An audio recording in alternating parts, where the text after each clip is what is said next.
तो कैसे हैं आप सभी। आज हम लोग एक बार फिर से हिंदी भाषा से संबंधित कुछ महत्वपूर्ण प्रश्न देखेंगे।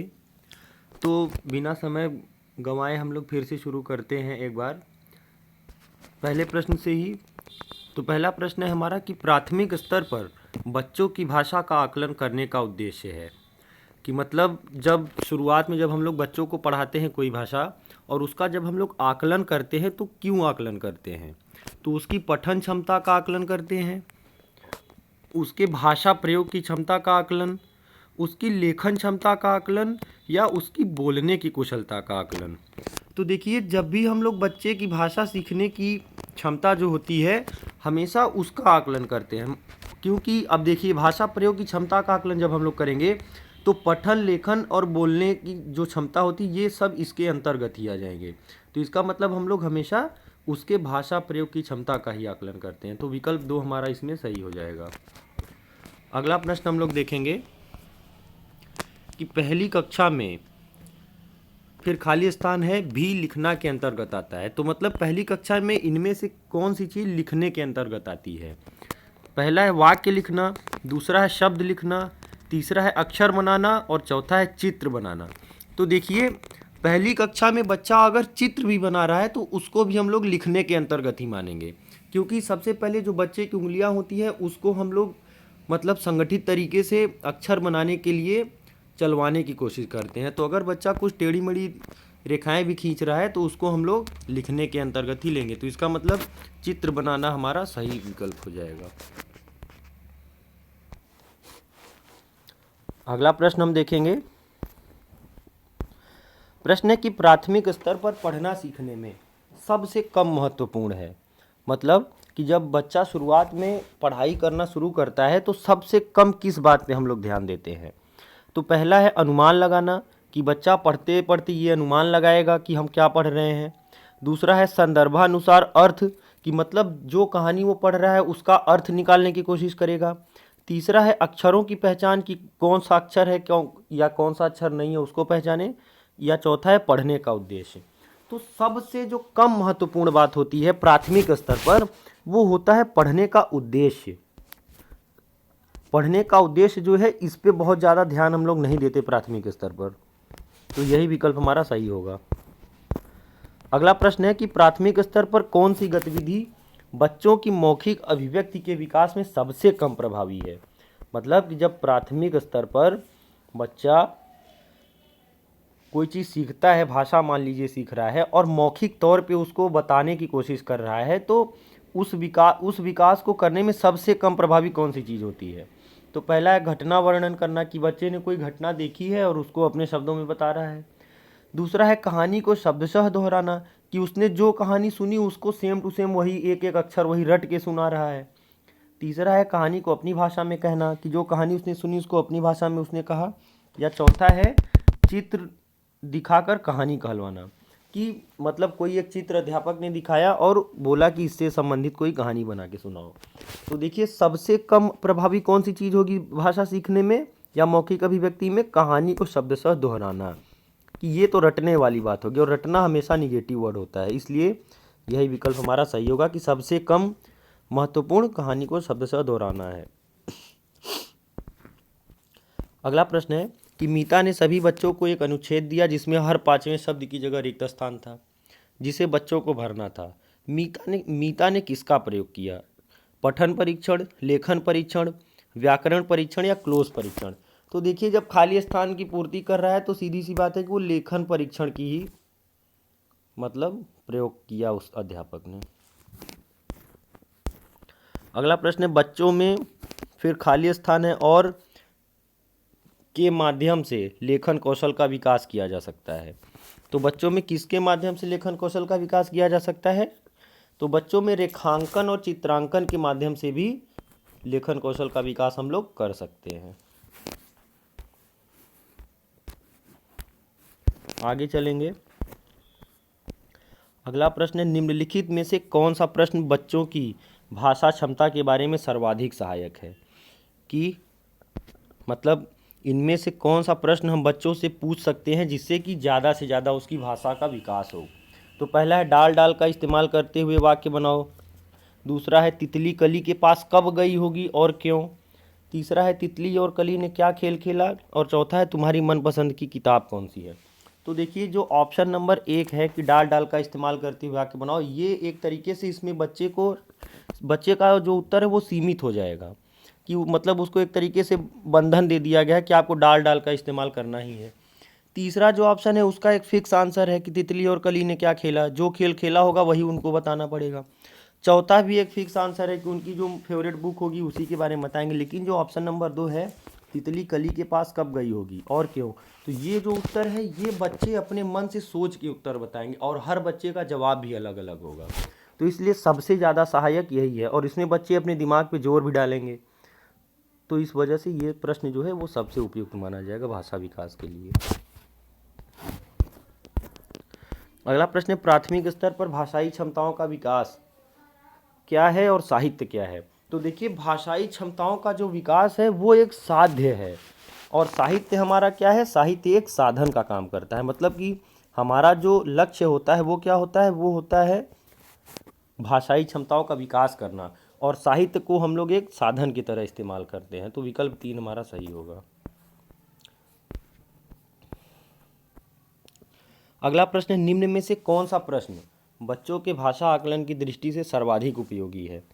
कि मतलब इनमें से कौन सा प्रश्न हम बच्चों से पूछ सकते हैं जिससे कि हम ये देख सकें कि उन्होंने भाषा को कितना सीखा। तो ईद पहला दिया ईदगाह कहानी के मुख्य पात्र का नाम बताइए, तो ये विकल्प गलत हो जाएगा। क्यों, क्योंकि इसमें देखिए फिक्स चीज़ पूछ लिया है, जो मुख्य पात्र है उसी के बारे में, हामिद नाम का लड़का था वैसे। और दूसरा है ईदगाह कहानी को अपनी भाषा में सुनाई, तो ये ऑप्शन हमारा अभी ठीक लग रहा है कि अपनी भाषा में बच्चे को बोला गया है बताने के लिए। तीसरा है ईदगाह कहानी में हामिद ने क्या खरीदा, तो ये भी फिक्स आंसर हो जाएगा, उसने चिमटा खरीदा था। चौथा है ईदगाह कहानी की मुख्य घटनाएं बताएं, तो मुख्य घटनाएं भी फिक्स हैं, तो ये विकल्प भी गलत हो जाएगा। और ये विकल्प इसलिए सही होगा कि हर बच्चा जब अपनी भाषा में कोई कहानी बताना शुरू करेगा तो अलग अलग चीज़ें बताएगा और अपने दिमाग से सोच के बताएगा और हर बच्चे का जवाब अलग होगा। तो इस वजह से विकल्प 2 हमारा इसमें सही है। अगला प्रश्न है भाषा कौशल के संबंध में कौन सा कथन सही नहीं है। तो चलिए देखते हैं कौन सा कथन सही नहीं है। भाषा कौशल एक दूसरे को प्रभावित करते हैं, बिल्कुल सही बात है, प्रभावित करते हैं। लिखना, पढ़ना, बोलना, सुनना, ये चारों भाषा के कौशल हैं और ये चारों चीज़ें एक दूसरे को प्रभावित भी करती हैं। दूसरा है भाषा कौशल एक दूसरे से संबंधित होते हैं, बिल्कुल संबंधित होते हैं एक दूसरे से भाषा कौशल। तीसरा है भाषा कौशल एक क्रम में अर्जित नहीं किए जाते, तो जो भाषा कौशल है वो एक क्रम में अर्जित नहीं किए जाते, मतलब कि लिखना, पढ़ना, बोलना, सुनना ये क्रम में अर्जित नहीं किए जाते। और चौथा है भाषा कौशल एक क्रम में ही अर्जित किए जाते हैं।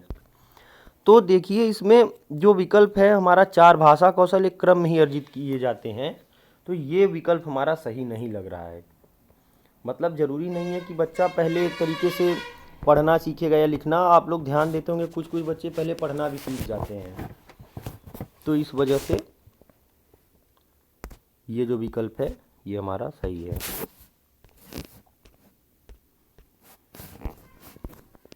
आगे है बच्चों को लिखना सिखाने में सबसे अधिक महत्वपूर्ण है। अच्छा, जब हम बच्चों को लिखना सिखाते हैं तो सबसे ज़्यादा मुख्य बात कौन सी होती है, विचारों की अभिव्यक्ति। बिल्कुल सही बात है कि बच्चे के जो विचार हैं वो उसको किस प्रकार से व्यक्त कर सकता है, किस प्रकार से दिखा सकता है, ये सबसे महत्वपूर्ण बात होती है। सुंदर लेखन, वर्तनी की शुद्धता और काव्यात्मक भाषा ये भी ठीक है, लेकिन सबसे ज़्यादा जो महत्वपूर्ण है वो क्या है कि विचारों की अभिव्यक्ति, कि बच्चा अपने मन की बातों को कैसे दिखा रहा है सबके सामने। तो सबसे महत्वपूर्ण यही है, तो पहला विकल्प हमारा सही होगा इसमें। अगला है पढ़ने की प्रक्रिया में सर्वाधिक महत्वपूर्ण। अच्छा चलिए, जब हम लोग कोई चीज़ पढ़ते हैं तो सबसे ज़्यादा मुख्य बात क्या होती है, अक्षर ज्ञान सबसे मुख्य बात है, अर्थ है, गति है कि प्रवाह है। अब देखिए जब हम लोग कोई चीज़ पढ़ते हैं उसको हम लोग कितनी भी गति से पढ़ लें, कितने अच्छे प्रवाह से पढ़ लें या कितने शुद्ध पढ़ लें, हम लोग अक्षर ज्ञान हमारा कितना अच्छा है उससे फ़र्क नहीं पड़ता। जब तक हम लोग पढ़ी हुई चीज़ का अर्थ नहीं निकाल पाते हमारा पढ़ना व्यर्थ माना जाता है। तो अर्थ जो है वो सबसे महत्वपूर्ण होता है पढ़ने के संदर्भ में। तो विकल्प 2 हमारा इसमें सही हो जाएगा। अब देखिए कि इनमें से क्या वाले बच्चों को मुख्यतः लिखने में कठिनाई का सामना करना पड़ता है। तो अभी मैंने शायद पिछले वीडियो में भी बताया था कि लिखने में जो कठिनाई का सामना करते हैं ऐसे बच्चे डिस्ग्राफिया के शिकार होते हैं। ठीक है, डिस्ग्राफिया। अच्छा, अब यहाँ सारे विकल्प दिए हैं तो मैं सभी को बता दे रहा हूँ। जो डिसलेक्सिया दिया है, डिसलेक्सिया वाले बच्चे पठन से संबंधित समस्या के शिकार होते हैं। ठीक, जो डिसकैलकुलिया होता है, डिसलेक्सिया मतलब जो पढ़ नहीं पाते ठीक से, डिसकैलकुलिया मतलब जो गणित संबंधी जिनको समस्या होती है, मतलब जो गिनती पहाड़ा वगैरह में उनको काफ़ी दिक्कत होती है, उसको डिसकैलकुलिया। कैलकुलिया देखिए, कैलकुलेट मतलब गिनना, तो ऐसे भी आप लोग लगा सकते हैं ट्रिक। और चौथा दिया है अफेजिया। अफेजिया जो होता है इसके बारे में हम लोग डिटेल में किसी और वीडियो में करेंगे। तो जब हम लोग पठन संबंधी जो समस्याएं होती हैं इसको जब पढ़ेंगे तो ये सब चीज़ों को डिटेल में पढ़ेंगे हम लोग। एक अगला प्रश्न है, प्राथमिक स्तर पर बच्चों की मौखिक अभिव्यक्ति का विकास करने की दृष्टि से सर्वाधिक महत्वपूर्ण गतिविधि है। कि अच्छा, हम लोग जैसे प्राइमरी स्कूल के किसी बच्चे को पढ़ा रहे हैं और हम चाहते हैं कि वो उसकी जो मौखिक अभिव्यक्ति है, मतलब वो अपने विचारों को बोल के जो बताता है जब बच्चा, तो हम लोग अगर ये चाहें कि वो और अच्छे तरीके से अपनी बातों को रख सके सबके सामने, तो सबसे ज़्यादा महत्वपूर्ण कौन सी गतिविधि होगी? तो पहला दिया है कहानी सुनकर उसे अपनी भाषा में कहना, दूसरा है कहानी को ज्यों का त्यों दोहराना, तीसरा है कहानी सुनकर चित्र बनाना, या चौथा है कहानी सुनकर शब्दशः लिखना। तो देखिए, इसमें जो विकल्प हमारा दो दिया है, कहानी को ज्यों का त्यों दोहराना, ये तो एक सरासर गलत बात है कि अगर वो रट के कोई चीज़ सुना देगा तो फिर उसकी मौखिक अभिव्यक्ति का विकास नहीं हो सकता। चौथा जो दिया कहानी सुनकर शब्दशः लिखना, तो ये भी वही रटने वाली चीज़ हो गई। अब पहला जो ऑप्शन है कहानी सुनकर उसे अपनी भाषा में कहना, ये सबसे सही विकल्प हमको लग रहा है। हाँ, कहानी सुनकर चित्र बनाना भी सही विकल्प है, लेकिन इससे ज़्यादा सही विकल्प हमारा कौन सा है? कहानी सुनकर उसे अपनी भाषा में कहना। बच्चा जब अपनी भाषा में कहेगा तो उसकी भाषा के सभी कौशल विकसित होंगे, और ख़ास तौर पे मौखिक अभिव्यक्ति तो बिल्कुल। वो विचार करेगा तो उसकी चिंतन जो कौशल होता है, चिंतन कौशल भी उसका अच्छा हो जाएगा इसके ज़रिए। तो विकल्प हमारा जो एक है, कहानी सुनकर उसे अपनी भाषा में कहना, वही सही है। अगला प्रश्न है, प्राथमिक स्तर पर भाषा कौशलों का विकास। अब भाषा कौशल कौन कौन से हैं? लिखना, पढ़ना, सुनना और बोलना। तो ये जो चारों कौशल हैं, इनका विकास क्या है? साधन है, साध्य है, संभव नहीं है कि कठिन है। तो ये साधन का काम करते हैं, मतलब लिखना, पढ़ना, बोलना, सुनना, इन चारों का इस्तेमाल करके ही हम लोग कोई भाषा सीखते हैं ना, तो ये साधन है, साध्य नहीं है। और संभव नहीं है, कठिन है, ये तो बिल्कुल गलत ऑप्शन है। अगला प्रश्न है, बच्चों की लेखन क्षमता का आकलन करते समय आप सर्वाधिक महत्वपूर्ण किसे मानते हैं? अच्छा, कि मान लीजिए कोई बच्चा है, हम ये चाहते हैं कि वो कितना लिखना उसने सीख लिया है, लिखने के बारे में उसकी कैसी क्षमता है। तो सबसे मुख्य बात आप किसे मानेंगे? पहला है व्याकरणिक ज्ञान, कि बच्चे को व्याकरण कितना आता है। दूसरा है शुद्ध वर्तनी, कि बच्चा कितना शुद्ध लिख ले रहा है, मतलब मात्रा वगैरह का प्रयोग वो कितनी शुद्धता से करता है।